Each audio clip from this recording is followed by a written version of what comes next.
দেখে নেব খেলার সময় শিরোনাম।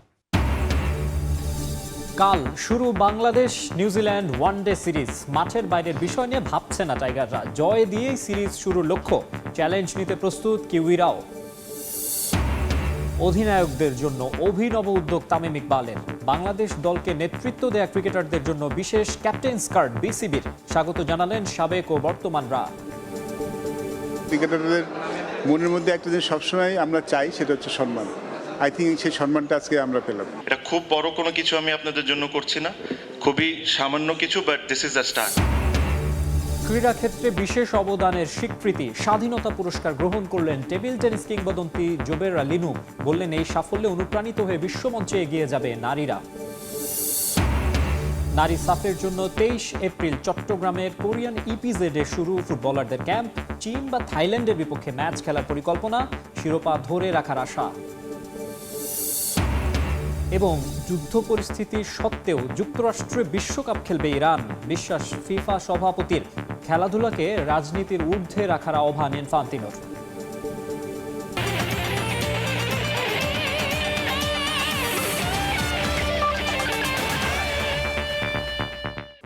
দেখছিলেন শিরোনাম, এবারে বিস্তারিত। শুরুতেই জানাবো ক্রিকেটের খবর। সিরিজের প্রথম ওয়ানডেতে মুখোমুখি হবে বাংলাদেশ ও নিউজিল্যান্ড। সরাসরি বিশ্বকাপ নিশ্চিতের সমীকরণ মাথায় রেখেই সিরিজ শুরু করছে টাইগার্স। অভিজ্ঞতা বিবেচনায় কিউইরা কিছুটা পিছিয়ে থাকলেও ছোট করে দেখছে না বাংলাদেশ, জানিয়েছেন অধিনায়ক মেহেদী হাসান মিরাজ। পর্যায়ক্রমে সব ক্রিকেটারকেই সুযোগ দেয়া হবে বলেও জানান তিনি। প্রথম সারির ক্রিকেটার না আসলেও দল নিয়ে আশাবাদী নিউজিল্যান্ডের অধিনায়ক টম লেথাম। মিরপুর শেরেবাংলা জাতীয় ক্রিকেট স্টেডিয়ামে ম্যাচ শুরু হবে সকাল 11টায়।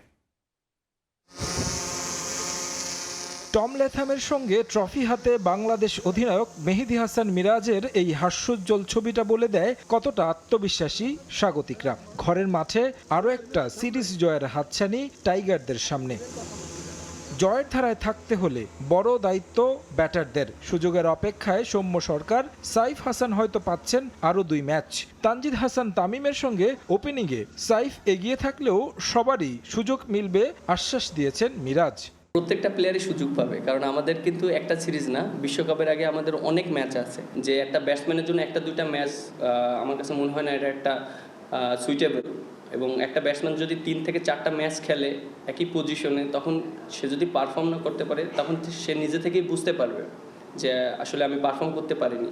আলাদা নজর নাহিদ রানার দিকে। পাকিস্তানের বিপক্ষে দুরন্ত ফাইফারের পর পিএসএলও গতির ঝড় তুলেছেন। তাই pace bowling coach Shaun Tait আর হেড কোচ ফিল সিমন্সের বাড়তি খেয়াল এই পেসারের দিকে। পেসারদের নিয়ে এত কথা বলার কারণ একটাই, বদলে যাওয়া মিরপুরের 22 গজ। পেস বোলাররা খুবই ভালো বল করছে এবং আপনি যেটা বললেন যে ওইখানে অনেক ফ্র্যাঞ্চাইজি ক্রিকেটে অনেক চ্যালেঞ্জ থাকে, ওরা খুব ভালো বোলিং করেছে।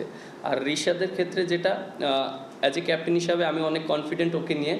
1-2টা ম্যাচ খারাপ যেতেই পারে, আমাদের সর্বোচ্চ দিয়ে চেষ্টা করব আমাদের রেজাল্ট করার জন্য, এবং আমরা যদি সিরিজ জিততে পারি এটা আমাদের জন্য অনেক একটা বড় অ্যাচিভমেন্ট হবে। দুশ্চিন্তার নাম মিডল অর্ডার। আফিফ, মিরাজরা ফর্মহীনতায়, যেখানে বাড়তি গুরুত্ব দিতে হচ্ছে টিম ম্যানেজমেন্টকে। সেই সঙ্গে থাকবে তপ্ত রোদের চ্যালেঞ্জ। 11টার দিকে মনে হয় ম্যাচ খেলবো, ফার্স্ট টাইম ওডিআই খেলবো।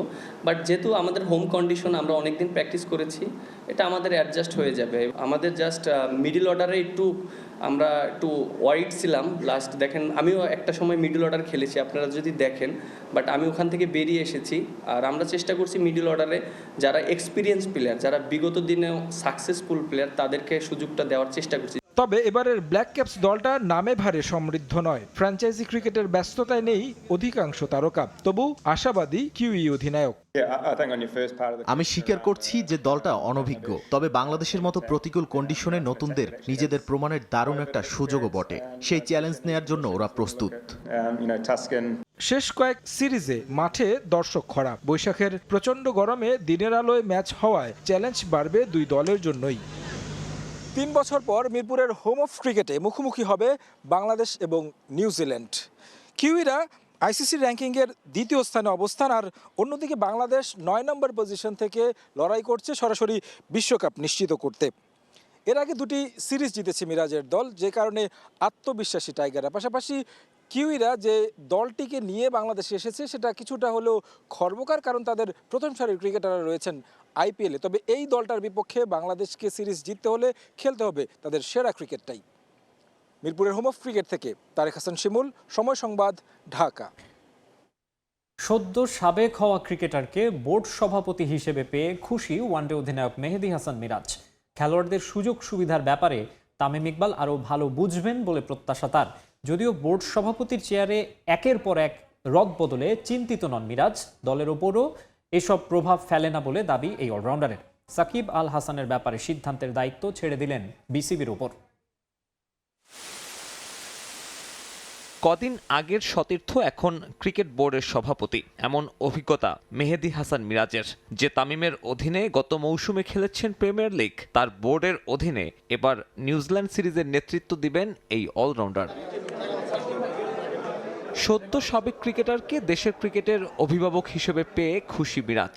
খেলোয়াড়দের সমস্যা, চাহিদা কিংবা সংকটের ব্যাপারে এখন সমাধান পাওয়া সহজ হবে বলে মত তার। প্রেসিডেন্টের সাথে আমাদের কথা হয়েছিল যে আমাদের টিমটা ভালো করছে, আমাদেরকে বুস্ট আপ করেছে এবং আমরা যেভাবে খেলছি জাস্ট এইভাবে ভালো ক্রিকেট খেলতে হবে। যেহেতু আমরা একসাথে ক্রিকেট খেলেছি এবং তিনি আমাদের সম্পর্কে আরও বেশি ভালো জানবেন, রিসেন্টলি কি আমাদের কি চাহিদা আছে এবং আমরা কিভাবে পছন্দ করি। সে যেহেতু রিসেন্টলি খেলা সেরেছেন, এটা প্লেয়ারদের জন্য একটা পজিটিভ দিক। 2 বছরের কম সময়ে 3 ভিন্ন ব্যক্তি বসেছেন বিসিবির মসনদে। সভাপতির সঙ্গে বদল হয় পরিচালকের তালিকা, নেওয়া হয় নতুন নীতি, আসে নানান পরিবর্তনও। তবে এসবের কিছুই জাতীয় দলের ওপর প্রভাব ফেলে না বলে দাবি মিরাজের। লাস্ট 3 উইকস আমরা খুবই ভালো প্র্যাকটিস করেছি এবং আমরা অ্যাজ এ প্রফেশনাল প্লেয়ার হিসেবে আমরা আসলে বাইরে কি হয় এটা আমাদের ওইরকম মাথায় এফেক্ট হয় না, কারণ আমাদের কাজ হলো পারফর্ম করা। আমিনুল ইসলামের বোর্ড সাকিব আল হাসানের পুনর্বাসন নিয়ে সোচ্চার থাকলেও নীরব এনএসসি গঠিত অ্যাডহক কমিটি। তাতে লাল সবুজের জার্সি আবারও এই অলরাউন্ডারের গায়ে উঠবে কিনা সে বিষয়ে ধোঁয়াশা বাড়ছে। সাকিবের ব্যাপারে সিদ্ধান্তের দায়িত্ব বোর্ডের ওপরেই ছেড়ে দিলেন ওয়ানডে অধিনায়ক। এটা সম্পূর্ণটা ক্রিকেট বোর্ডের ডিসিশন। এর আগেও আমি বলেছি, যেহেতু তিনি খেলছেন, এটা সবাই আমরা জানি যে তার ইস্যুটা নিয়ে। নিউজিল্যান্ড সিরিজ দিয়ে শুরু হচ্ছে তামিম ইকবালের বোর্ডের মাঠের লড়াই। সভাপতি হিসেবে কেমন হবে তার ভবিষ্যৎ, তা অনেকটাই ঠিক করে দিবে জাতীয় দলের পারফরমেন্স। সাব্বির মিথুন, সময় সংবাদ, ঢাকা। সাবেক অধিনায়কদের সম্মানার্থে দারুণ এক আয়োজন করেছে ক্রিকেট বোর্ড। বাংলাদেশ দলকে নেতৃত্ব দেয়া পুরুষ ও নারী ক্রিকেটারদের ক্যাপ্টেন্স কার্ড দিচ্ছে বিসিবি। উপস্থিত থাকতে না পারা সাকিব, মাশরাফি, বুলবুলদের জন্য এই কার্ড তৈরি করেছে বোর্ড। এদিকে এমন উদ্যোগকে সাধুবাদ জানিয়েছেন ক্যাপ্টেনরা। দীর্ঘদিন ধরে দেশের ক্রিকেট আঙ্গনে যে অস্থিরতা, তা যেন এই মিলন মেলায় পেছনে ফেলার প্রয়াস। রাজধানীর 5 তারকা হোটেলে অন্যরকম এক আয়োজন ক্রিকেট বোর্ডের। অ্যাডহক কমিটির সভাপতি হিসেবে দায়িত্ব নেয়ার পর থেকে নানা উদ্যোগ নিচ্ছেন তামিম ইকবাল। এবার অধিনায়কদের জন্য করলেন বিশেষ ক্যাপ্টেন্স কার্ডের ব্যবস্থা। সাবেক, বর্তমান, পুরুষ, নারী ক্রিকেটারদের মিলিয়ে প্রশংসনীয় এক উদ্যোগ। এই কার্ড দিয়ে বাংলাদেশের যত খেলা হবে, ICC event, ACC event, home series, BPL, domestic cricket, this is your pass. আমি কোনোদিন দেখতে চাই না যে আমাদের ক্যাপ্টেন একটা টিকিট নিয়ে লাইনে দাঁড়া থাকবে, আমাদের ক্যাপ্টেন বিসিবিকে ফোন করবে যে আমার টিকিটটা কই। That ticket is still yours, but that is for your family, your son, your children, এদের জন্য। যে মুহূর্তে রিটায়ার করবেন তারা will get health insurance exactly like the national team cricketers. BCB Medical's team will be available for you 24/7 from now. Board থেকে সম্মাননা পেয়ে আবেগ আপ্লুত অনেকে। স্বাধীনতা পরবর্তী সময়ে দেশের ক্রিকেট নিয়ে স্বপ্ন দেখা রকিবুল হাসান, আইসিসি ট্রফি জিতে ক্রিকেট বিশ্বে বাংলাদেশকে এক ধাপ এগিয়ে নেয়া আকরাম খান, কিংবা বর্তমান সময়ের মেহেদী হাসান মিরাজ, নাজমুল হোসেন শান্ত, লিটন দাস, কিংবা স্বল্প সময়ে দায়িত্ব সামলানো নুরুল হাসান সোহান বা জাকের আলী হাসি মুখে রিসিভ করেছেন ক্যাপ্টেন্স কার্ড। ক্রিকেটারদের মনের মধ্যে একটা জিনিস সবসময় আমরা চাই, সেটা হচ্ছে সম্মান। আই থিঙ্ক সেই সম্মানটা আজকে আমরা পেলাম। যা সুযোগ সুবিধা আছে যদি আমরা অ্যাভেল করতে পারি ভালো। আর কি পরে ও বলেছে যে বিসিবি যত বড় হবে তত সুযোগ সুবিধা বাড়বে, সেটা ইনশাআল্লাহ আমরা দোয়া করি বিসিবি আরও বড় হোক। টেস্ট প্লেইং কান্ট্রি আছে, ওদের কিন্তু যারা লিজেন্ড আছে ওদের নামে কিন্তু গ্যালারি থাকে। তো বাংলাদেশে এই কালচারটা নাই, যদি ও এটা যদি করে দিতে পারে তাহলে এটা আরও ভালো হবে। যে অনেকেই আবেগতাড়িত হয়েছেন, একদম সেকেন্ড ক্যাপ্টেন থেকে হীরাবাই থেকে শুরু করে একদম ইয়াংগেস্ট ক্যাপ্টেন অনেক পর্যন্ত ছিল এবং তারা খুবই ভালো ফিল করেছে। আমরা চেষ্টা করব বাংলাদেশ ক্রিকেট বোর্ড এই ধরনের উদ্যোগ আরও ফ্রিকোয়েন্টলি করা, যাতে বাংলা নানা কারণে অনুষ্ঠানে উপস্থিত থাকতে না পারা সাবেক ক্যাপ্টেনদের কথাও ভোলেননি Tamim. Sakib because he's not here for a situation. Mashrafi was not here for a situation. Farooq Bhai was busy. Palud Bhai is, I think, is out of the country. Bulbul obviously ওনার সাথে আমার যোগাযোগ হয় নাই। ওনাদেরকে একটা জিনিস বলতে চাই, এই কার্ডগুলা আপনাদের জন্য রেডি আছে। Whenever you are available, whenever you are in the country, please accept this card. মাঠের ক্রিকেটারদের পাশাপাশি উপস্থিত ছিলেন বোর্ডের বর্তমান অ্যাডহক কমিটির সদস্যরাও। নিজ নিজ ক্ষেত্রে ভূমিকা রাখতে চান প্রত্যেকে। জাহানারা ইস্যুতে আমিনুল ইসলাম বুলবুলের বোর্ডে কোনো গাফিলতি ছিল কিনা খতিয়ে দেখতে চান এই কমিটির একমাত্র নারী সদস্য। কোয়ারি কমিটির রিপোর্ট বা সিদ্ধান্তগুলো আমার কাছে এসে সবে পৌঁছালো, সো এগুলো হয়তো আমরা খতিয়ে দেখব যে যা সিদ্ধান্ত নেওয়া হয়েছিল সেটা কি অ্যাডেকুয়েট ছিল কি না। অনেকগুলো প্রতিকূলতার যেটা সম্মুখীন প্রত্যেকটা নারী ক্রিকেটার পদে পদে হচ্ছে, সেগুলো সম্পর্কে একটা ভালো ধারণা হওয়া শুরু করেছে, এবং সেই জায়গায় আমি কাজ করতে চাই যে এই প্রতিকূলতাগুলো কিভাবে কমানো যায় এবং ইভেন্চুয়ালি দূর করা যায়। ক্যাপ্টেন্স ডে আয়োজনের প্রশংসা করেছেন কোচরাও। মাকসুম আলম খান, সময় সংবাদ, ঢাকা। ক্রীড়াক্ষেত্রে বিশেষ অবদানের স্বীকৃতি স্বাধীনতা পুরস্কার গ্রহণ করলেন টেবিল টেনিস কিংবদন্তি জোবেরা রহমান লিনু। রাজধানীর ওসমানী স্মৃতি মিলনায়তনে তার হাতে পদক তুলে দেন প্রধানমন্ত্রী তারেক রহমান। 1977 সালে মাত্র 12 বছর বয়সে প্রথমবার টেবিল টেনিসে জাতীয় চ্যাম্পিয়ন হন জোবেরা রহমান লিনু। এরপর 1979 থেকে 2001 সাল পর্যন্ত মোট 16 বার নারী এককে চ্যাম্পিয়ন হয়ে দেশের টেবিল টেনিসে গড়েন অনন্য রেকর্ড। এই অসাধারণ কৃতিত্বের স্বীকৃতি হিসেবে 2002 সালে জায়গা করে নেন গিনেস ওয়ার্ল্ড রেকর্ডে। টেবিল টেনিসে একাধিক সাফল্যের কারণে 1999 সালে পান জাতীয় ক্রীড়া পুরস্কার। আন্তর্জাতিক পর্যায়েও সফল এই টেবিল টেনিস তারকা। এই সাফল্য দেশের নারী ক্রীড়াবিদদের আরও অনুপ্রাণিত করবে বলে মনে করেন লিনু। তার আশা, বিশ্বমঞ্চে মেয়েরা আরও সাফল্য বয়ে আনবে। এই পুরস্কারের জন্য প্রধানমন্ত্রীকে ধন্যবাদ ও কৃতজ্ঞতা জানিয়েছেন তিনি। নানা সীমাবদ্ধতার মাঝেই আমি স্বপ্ন দেখেছি, লড়াই করেছি। সেই পথ চলায় আমি টেবিল টেনিসে 16 বার জাতীয় চ্যাম্পিয়ন হওয়ার সৌভাগ্য অর্জন করেছি, যার কারণে আমার নাম গিনিস বুক অফ ওয়ার্ল্ড রেকর্ডে অন্তর্ভুক্ত হয়েছে এবং আন্তর্জাতিক অঙ্গনে আমি দেশে প্রতিনিধিত্ব করতে পেরেছি। আমার লক্ষ্য শুধু জয় ছিল না, আমি চেয়েছি টেবিল টেনিসকে সারা দেশের মানুষের কাছে পৌঁছে দিতে। আমি চেয়েছি আমাদের মেয়েরা খেলাধুলায় এগিয়ে আসুক, আত্মবিশ্বাসী হোক এবং নিজের শক্তিকে দাঁড়াক। আমি আন্তরিক কৃতজ্ঞতা জানাই মাননীয় প্রধানমন্ত্রী তারেক রহমান এবং তার সরকারকে, যারা আমাকে মূল্যায়ন করেছেন। আজকের এই সম্মান আমাকে নতুন করে আরও উজ্জীবিত করেছে। আমি বিশ্বাস করি আমাদের মেয়েরা একদিন বিশ্বমঞ্চে আরও বড় জয় নিয়ে আসবে। এবারে ফুটবল। আগামী 23 এপ্রিল থেকে শুরু হচ্ছে নারী ফুটবল দলের সাফ প্রস্তুতি। চট্টগ্রামের কোরিয়ান ইপিজেডে 10 দিনের ক্যাম্প শেষে চীন অথবা থাইল্যান্ডে কন্ডিশনিং ক্যাম্প করবে পিটার বাটলারের দল, যেখানে দুটি প্রস্তুতি ম্যাচও খেলার পরিকল্পনা করছে বাফুফে। সাফে অংশ নিতে বেশ কয়েকদিন আগেই ভারতে যাবে নারী দল। এদিকে পুরুষ দলের কোচের জন্য বাফুফেতে আবেদন পড়েছে 250টি। নারী এশিয়ান কাপের পর নতুন মিশনে বাংলাদেশ নারী ফুটবল দল। টানা 2 সাফ জয়ের পর ঋতুপর্ণা চাকমাদের সামনে এবার হ্যাট্রিক সাফ শিরোপা জয়ের চ্যালেঞ্জ। নারীদের দক্ষিণ এশিয়ার শ্রেষ্ঠত্বের আসর এবার বসতে যাচ্ছে ভারতের গোয়ায়। আগামী 25 মে থেকে শুরু হওয়া টুর্নামেন্টে অংশ নেবে 6টি দল। টুর্নামেন্টের বাকি আর মাত্র 1.5 মাসের কম সময়। বয়স ভিত্তিক ও এশিয়ান কাপের ব্যস্ততা শেষে 23 এপ্রিল থেকে সাফের প্রস্তুতিতে মনোনিবেশ করবে নারী দল। চট্টগ্রামের কোরিয়ান ইপিজেডে 10 দিনের ক্যাম্প শেষে চীন অথবা থাইল্যান্ডের কন্ডিশনিং ক্যাম্প করবে পিটার বাটলারের দল, যেখানে দুটি প্রস্তুতি ম্যাচ খেলার পরিকল্পনাও করছে বাফুফে। 2 সপ্তাহের জন্য থাইল্যান্ড কিংবা চায়নাতে এই দুটো দেশে আমরা যোগাযোগ করেছি ক্যাম্প প্লাস দুটো দলের সাথে খেলার জন্য। যেখানেই যাই, সেটা থাইল্যান্ড হলে থাইল্যান্ড, সেটা চায়না হলে চায়না।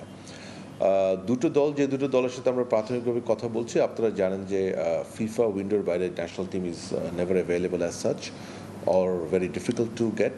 তো সেক্ষেত্রে আমরা আপনার সেখানকার টপ টায়ার লিগের সাথে একটি খেলা আর টায়ার 2 লিগের সাথে একটি খেলা, দুটো টিমের সাথে খেলা আপনার থাইল্যান্ড এবং চায়না 2 জায়গায়, যেখানে আমাদের ফাইনালি হয়।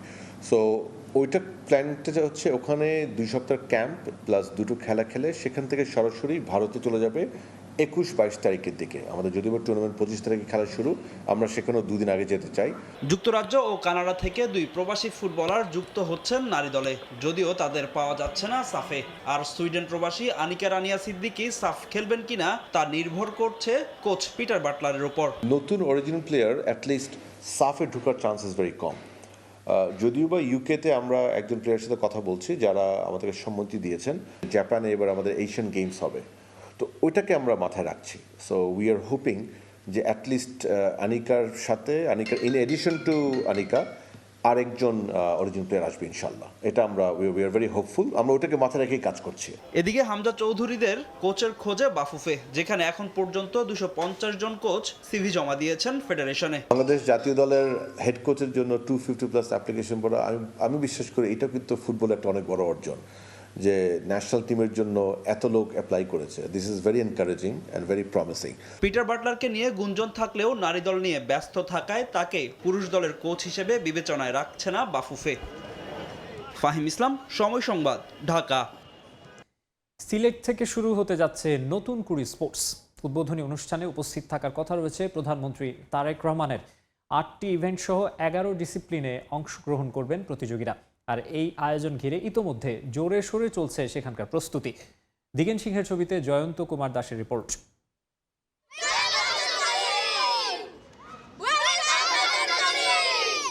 নতুন স্বপ্ন, নতুন ছন্দ, ক্রীড়ার উচ্ছ্বাসে জেগে উঠছে সিলেট। শুরু হতে যাচ্ছে নতুন কুড়ি স্পোর্টস, যার উদ্বোধন করবেন প্রধানমন্ত্রী তারেক রহমান। তাই সিলেট জেলা স্টেডিয়ামে পুরোদমে চলছে সংস্কার ও প্রস্তুতির কাজ। ক্রীড়াঙ্গনের এই বড় আয়োজনকে সামনে রেখে গেল কয়েকদিন আগে সিলেট ঘুরে গেছেন ক্রীড়া প্রতিমন্ত্রী। সিলেট জেলা স্টেডিয়ামের জরাজীর্ণ অবস্থা ও অব্যবস্থাপনায় তীব্র ক্ষোভ প্রকাশ করেন যুব ও ক্রীড়া প্রতিমন্ত্রী আমিনুল হক। এর পরপরই ক্রীড়া প্রতিমন্ত্রীর নির্দেশনায় দ্রুত গতিতে এগিয়ে চলছে সংস্কার ও প্রস্তুতি। স্টেডিয়ামের গ্যালারিতে নতুন রঙের প্রলেপ, চেয়ার, দেয়াল মেরামত সহ চলছে পরিচ্ছন্নতার কাজ। আয়োজন ঘিরে যেন নতুন রূপ পাচ্ছে পুরো স্টেডিয়াম এলাকা। নতুন করে স্পোর্টস সিলেটে আয়োজন হওয়ায় উচ্ছ্বসিত ক্রীড়াপ্রেমীরা। নতুন করে স্পোর্টসের জন্য আমরা অপেক্ষা করতেছি, আমাদের প্রতিভা দেখানোর জন্য। এই টুর্নামেন্টটা শুরু হওয়ার পরেই বাংলাদেশের প্রত্যেকটা ইভেন্টে খুব ভালো ভালো প্লেয়ার আসবে। এ থেকে আমরা তৃণমূল থেকে গ্রামগঞ্জের ছড়িয়ে ছিটিয়ে থাকা যে সকল প্রতিভা আছে ওদেরকে আমরা একসাথে করতে পারবো। ওখান থেকে আমরা আগামীতে বাংলার মেসি বের করে আনতে পারবো, বাংলার রোনালদো বের করে আনতে পারবো। সংশ্লিষ্ট সকলের সঙ্গে সমন্বয় করে সব ধরনের প্রস্তুতি ও সার্বিক ব্যবস্থাপনা নেওয়ার কথা জানান এই কর্মকর্তা। নতুন করে স্পোর্টসের যে হিউজ একটা অপরচুনিটি আমাদের ক্রীড়াঙ্গনের জন্য, প্রচারণাটা আমরা প্রতি উপজেলার খেলোয়াড়দের মধ্যে, ক্রীড়া সংগঠকদের মধ্যে প্রচারণা চালাচ্ছি। আশা করি খুব সুন্দরভাবে আমরা আমাদের নতুন করে স্পোর্টসে আমরা সিলেটে আয়োজন করতে সমর্থ হব। নতুন করে স্পোর্টসের সফল আয়োজন এখন সময়ের অপেক্ষা। সিলেটবাসী তাকিয়ে আছে এক বর্ণিল উদ্বোধনের দিকে। প্রথমবারের মতো তৃণমূল থেকে প্রতিভাবান খেলোয়াড় খুঁজতে শুরু হচ্ছে নতুন করে স্পোর্টস। আর এটি উদ্বোধন করতে চায়ের শহর সিলেটে আসবেন প্রধানমন্ত্রী তারেক রহমান। তাই জুড়ে সুরে চলছে প্রস্তুতি। নতুন করে স্পোর্টস ক্রীড়াঙ্গনে এক নতুন জাগরণ সৃষ্টি করবে, এমনটাই মনে করছেন ক্রীড়াপ্রেমীরা। জয়ন্ত কুমার দাস, সময় সংবাদ, সিলেট। নতুন কুড়ি স্পোর্টসের জার্সি ডিজাইন প্রতিযোগিতায় চ্যাম্পিয়ন হয়েছেন তানজিনা আক্তার। জাতীয় ক্রীড়া পরিষদের অডিটোরিয়ামে বিজয়ীর হাতে 1 লাখ টাকা অর্থ পুরস্কার ও সম্মাননা স্মারক তুলে দেন যুব ও ক্রীড়া মন্ত্রণালয় সচিব। জার্সি প্রতিযোগিতায় মোট 29 জন ব্যক্তি ও সংস্থা থেকে ডিজাইন জমা দেওয়া হয়, যেখানে ডিজাইনার ছাড়াও ছিলেন অনেক খেলোয়াড় এবং ক্রীড়া সংশ্লিষ্ট ব্যক্তিরা।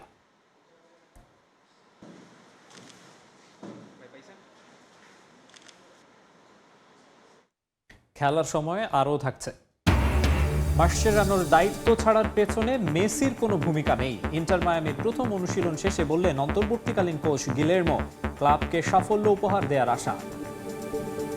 আরএফএল ওয়াটার পাম্পের রোটর এখন আরো উন্নত আর বিদ্যুৎ সাশ্রয় হয় 20% পর্যন্ত। যুক্তরাষ্ট্রের সঙ্গে যুদ্ধ পরিস্থিতি থাকলেও ফিফা সভাপতি জিয়ান্নি ইনফান্তিনোর বিশ্বাস আসন্ন বিশ্বকাপে অংশ নেবে ইরান। ওয়াশিংটনের সিএনবিসি ইনভেস্ট ইন আমেরিকা ফোরামে এই মন্তব্য করেন তিনি। ইরানের অংশগ্রহণের যৌক্তিকতা তুলে ধরে তিনি বলেন, নিজেদের যোগ্যতায় ইরান ফুটবল দল বিশ্বকাপে জায়গা করে নিয়েছে এবং ফুটবলাররা তাদের জনগণের প্রতিনিধিত্ব করে। একই সঙ্গে খেলাধুলাকে রাজনীতির ঊর্ধ্বে রাখার অনুরোধ করেন ফিফা বস। আগামী 11 জুন যুক্তরাষ্ট্র, মেক্সিকো ও কানাডায় যৌথভাবে বসছে ফিফা বিশ্বকাপ। তবে মাঠের লড়াই শুরুর আগেই মাঠের বাইরের রাজনীতি উত্তপ্ত করে তুলেছে আসরটিকে। গেল 28 ফেব্রুয়ারি শুরু হওয়া যুক্তরাষ্ট্র ও ইরানের পাল্টাপাল্টি হামলায় বদলে গেছে ভূ রাজনীতি। যে হামলা ও উত্তেজনার প্রভাব পড়ে ফুটবল অঙ্গনেও। মার্কিন প্রেসিডেন্ট ডোনাল্ড ট্রাম্পের বিতর্কিত মন্তব্য পরিস্থিতিকে আরও ঘোলাটে করে তোলে। ইরানি ফুটবলারদের নিরাপত্তা নিয়ে ট্রাম্পের প্রচ্ছন্ন হুমকির পর ইরান তাদের ম্যাচগুলো যুক্তরাষ্ট্র থেকে মেক্সিকোতে সরিয়ে নেয়ার দাবি জানায়। তবে ফুটবলের সর্বোচ্চ নিয়ন্ত্রক সংস্থা ফিফা সেই অনুরোধ নাকচ করে দেয়।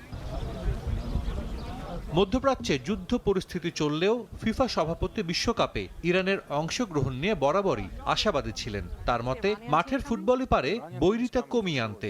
ওয়াশিংটনের CNBC ইনভেস্ট ইন আমেরিকা ফোরামেও আবারও একই আশা প্রকাশ করেন ইনফান্তিনো। ইরান দল অবশ্যই বিশ্বকাপে আসবে। আমরা আশা করছি তখন পরিস্থিতি শান্তিপূর্ণ হবে।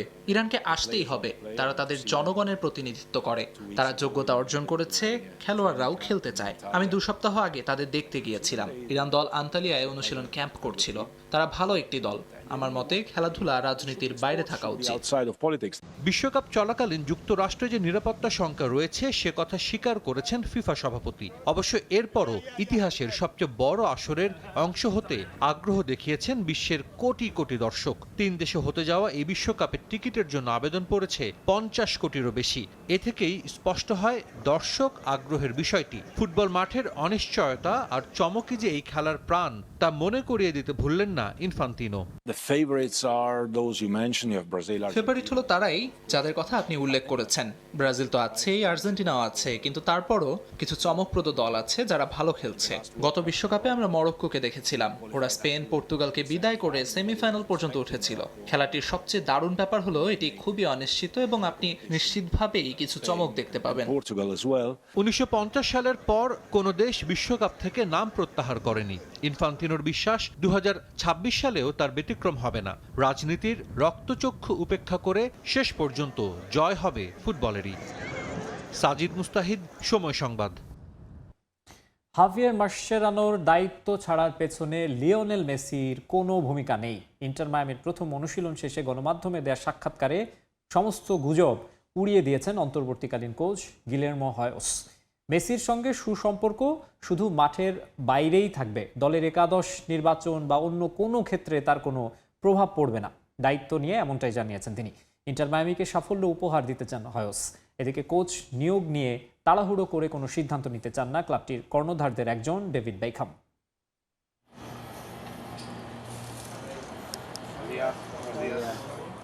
মায়ামির মাঠে নতুন কোচ গিলেরমো হয়োস। প্রথম দিনের অনুশীলনে কোচকে সাদরে বরণ করে নিয়েছেন ফুটবলাররা। এই আঙিনা, মাঠ সবকিছুই আগে থেকে চেনা তার, কারণ ইন্টার মায়ামির ক্রীড়া পরিচালক হিসেবে এতদিন দায়িত্ব পালন করে এসেছেন। তবে গত শনিবার নিউ ইয়র্ক রেড বুলসের সঙ্গে 2-2 গোলে ড্র করার পর হঠাৎ দায়িত্ব থেকে সরে দাঁড়ান ক্লাবটির সফল কোচ হাভিয়ার মাসচেরানো। ব্যক্তিগত কারণ দেখিয়ে ক্লাবের দায়িত্ব ছেড়েছেন এই আর্জেন্টাইন।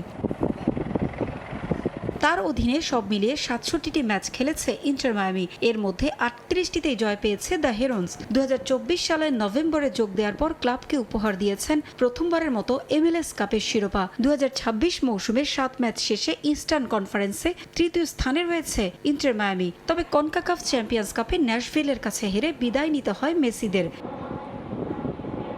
সাফল্যের ধারায় থাকার পরও মাসচেরানোর হঠাৎ চলে যাওয়া জন্ম দিয়েছে অনেক প্রশ্নের। বেশ কিছু গণমাধ্যমে গুঞ্জন ক্লাবে মেসির অতিরিক্ত প্রভাবের কারণেই দায়িত্ব ছেড়েছেন এই কোচ। তবে অন্তর্বর্তীকালীন কোচের দায়িত্ব নিয়ে প্রথম অনুশীলনেই সে গুজব উড়িয়ে দিয়েছেন হয়োস। লিওনেল মেসি বিশ্বের সেরা ফুটবলারদের একজন। মেসি শুধু মাঠেই পারফর্ম করেন না, মানুষ হিসেবেও তিনি অসাধারণ। মাসচেরানো তার সাবেক সতীর্থ। দীর্ঘদিন দুজন একসঙ্গে মাঠে খেলেছেন। করেছে। মাসচেরানোর সঙ্গে মেসির সম্পর্ক বেশ সুন্দর, তাই এগুলো মিথ্যে কথা ছড়িয়ে ক্লাবের ভাবমূর্তি ক্ষুণ্ণ করার চেষ্টা করা হচ্ছে। মাসচেরানো নিজের ইচ্ছাতেই দায়িত্ব ছেড়েছে।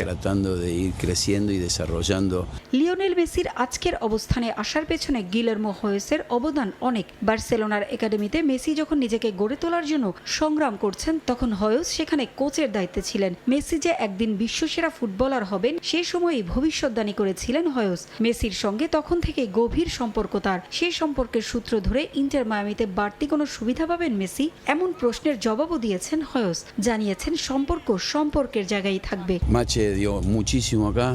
মেসি বিশ্বের সেরা ফুটবলার, তার বাড়তি কোনো সুযোগ সুবিধার প্রয়োজন নেই। আমাদের মধ্যে বেশ গাঢ় সম্পর্ক রয়েছে, তবে সেটা মাঠের বাইরে। খেলায় তার কোনো প্রভাব পড়বে না। ইন্টার মায়ামিকে অনেক শিরোপা উপহার দিতে চাই। এদিকে কোচ নিয়োগ নিয়ে এখনই কোনো তাড়াহুড়া করতে চান না ক্লাবটির স্বত্বাধিকারীদের একজন ডেভিড বেকহ্যাম। ভেবেচিন্তে ক্লাবের জন্য কোচ বেছে নিতে চান তিনি। আপাতত হয়েসের ওপরই আস্থা রাখতে চান বেকহ্যাম। পারভিন আক্তার, সময় সংবাদ। আবারও কাতালুনিয়ায় ফিরছেন লিওনেল মেসি, তবে ফুটবলার হিসেবে নন, ক্লাবের মালিক হিসেবে।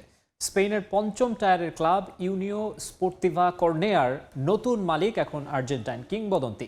বৃহস্পতিবার এক বিবৃতিতে বিষয়টি নিশ্চিত করা হয় ক্লাবের ওয়েবসাইটে। বিবৃতিতে জানানো হয়, কাতালান ফুটবলের সঙ্গে নিজের সম্পর্ক এবং সেখানকার ফুটবল উন্নয়নে এই সিদ্ধান্ত নিয়েছেন মেসি। সাম্প্রতিক ব্যর্থতায় বারবার অবনমন ঘটলেও ইতিহাস বেশ সমৃদ্ধ কর্নেয়া ক্লাবটি। 1951 সালে গঠন করা হয় এই ক্লাব। এই ক্লাবের মাধ্যমেই উঠে এসেছেন জর্দি আলবা, ডেভিড রায়াদের মতো কিংবদন্তি ফুটবলার। কর্নেয়ার শতভাগ মালিকানা কিনে নিয়েছেন মেসি। তবে এটাই ক্লাবের মালিকানায় মেসির প্রথম অংশদারিত্ব নয়। এর আগে উরুগুয়ের চতুর্থ বিভাগের ক্লাব দেপোর্তিভো LSM এর মালিক পক্ষেও নাম লিখিয়েছেন। নিজের জন্মভূমিতেও একটা ক্লাবের নীতি নির্ধারণী পর্যায়ে আছেন 8 বারের ব্যালন ডিওর জয়ী মহাতারকা। আগামী 22 এপ্রিল থেকে চীনের সানিয়া শহরে শুরু হতে যাচ্ছে ষষ্ঠ এশিয়ান বিচ গেমস, যেখানে 6টি ইভেন্টে অংশগ্রহণ করবে বাংলাদেশ। গেমসের উদ্বোধনী অনুষ্ঠান উপভোগ এবং খেলোয়াড়দের উৎসাহ দিতে সানিয়ায় যাবেন যুব ও ক্রীড়া প্রতিমন্ত্রী আমিনুল হক। আসরে বাংলাদেশ সহ 45টি দেশের 1800 ক্রীড়াবিদ খেলবেন। Athletics, water swimming, handball, kabaddi, wrestling ও ভলিবল সহ মোট 6টি ডিসিপ্লিনে অংশগ্রহণ করবেন 41 ক্রীড়াবিদ। উদ্বোধনী অনুষ্ঠানে বাংলাদেশের হয়ে পতাকা ওড়াবেন হ্যান্ডবল দলের খেলোয়াড় রবিউল আওয়াল ও অ্যাথলেটিক্সের সুমাইয়া দেওয়ান।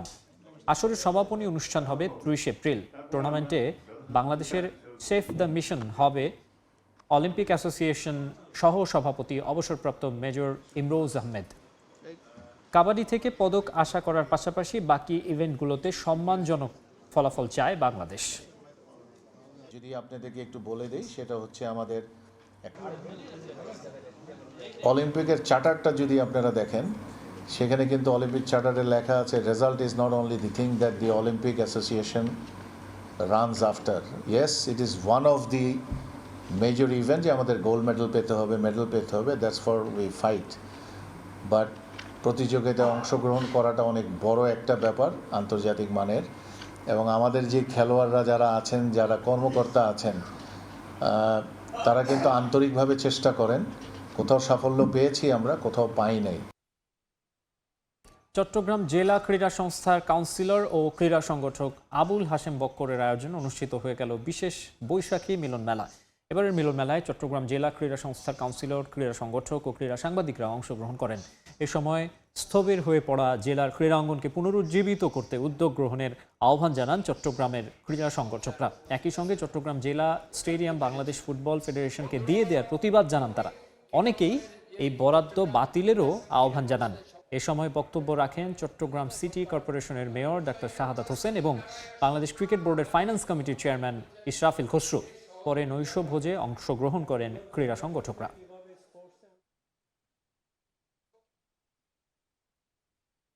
আসিফরা অনেক চেষ্টা করেছিল এখানে আপনার মাহফুফের জন্য, সেটা কিন্তু পারেনি। কাজে এগুলি আমার মনে হয় যে জায়গায় তারা সেখানেও জানতো না হয়তো বা এটা যে সিটিকে নিজস্ব মাঠ, এটাও তারা জানতো না। তারা মনে করেছে সাগরিকা স্টেডিয়ামে ক্রিকেট হচ্ছে, এখানে ফুটবল হবে। পরবর্তীতে তারা যখন ভুল বুঝতে পেরেছে, ওই জায়গাতে তারা সরে এসেছে। তা আমার মনে হয় এটা তো একটা গেল, একটা চ্যাপ্টার গেল। বাট ক্রীড়ার উন্নয়নের জন্য সবাইকে এগিয়ে আসতে হবে। এই স্থবিরতার অনেক কারণ থাকতে পারে। আমরা যদি পিছিয়ে না যাই, এখন আমার মূল চিন্তাটা আমরা সামনে কেমনে আগাবো। সামনে আগাতে হলে কিন্তু প্রথম যে কাজটা করতে হবে, খেলাগুলোকে মাঠে আনতে হবে। এটা ক্রিকেট বলেন, ফুটবল বলেন, এবং ফ্যাসিলিটিস ইনফ্রাস্ট্রাকচার একটা ডেভেলপ করতে হবে। এবং খেলাধুলার মধ্যে কোনো বৈষম্য থাকা যাবে না। খেলাধুলা সকলের জন্য। এটা খেলাধুলার ভিতরে বলেন অথবা স্পোর্টস, আপনারা আমরা যেখানে যে মেধার ভিত্তি বলেন, আমাদের মেধা ভিত্তিক একটা স্পোর্টস ইকোনমি, যেটা আমরা কি বলবো, ক্রীড়াঙ্গনকে একটা স্পোর্টস ইকোনমি কিন্তু চিন্তা করতে হবে। এ পর্যায়ে খেলার সময়ে শীর্ষ সংবাদ জানিয়ে দিচ্ছে আরেকবার। শুক্রবার শুরু বাংলাদেশ নিউজিল্যান্ড ওয়ানডে সিরিজ। মাঠের বাইরের বিষয় নিয়ে ভাবছে না টাইগাররা। জয় দিয়ে সিরিজ শুরুর লক্ষ্য। চ্যালেঞ্জ নিতে প্রস্তুত কিউইরাও।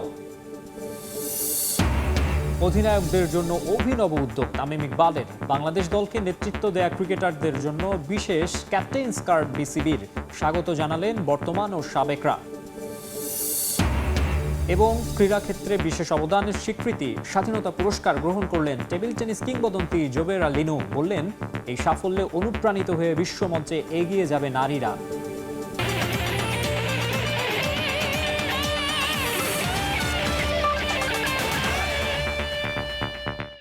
এই ছিল খেলার সময়। এরপর দেখবেন প্রবাসের সময়, সঙ্গে থাকবেন গোলাম রাব্বি। মাকসুম, আপনাকে ধন্যবাদ। প্রবাসের সময় নিয়ে আসছে কিছুক্ষণ পর। সঙ্গেই থাকুন সময়ের।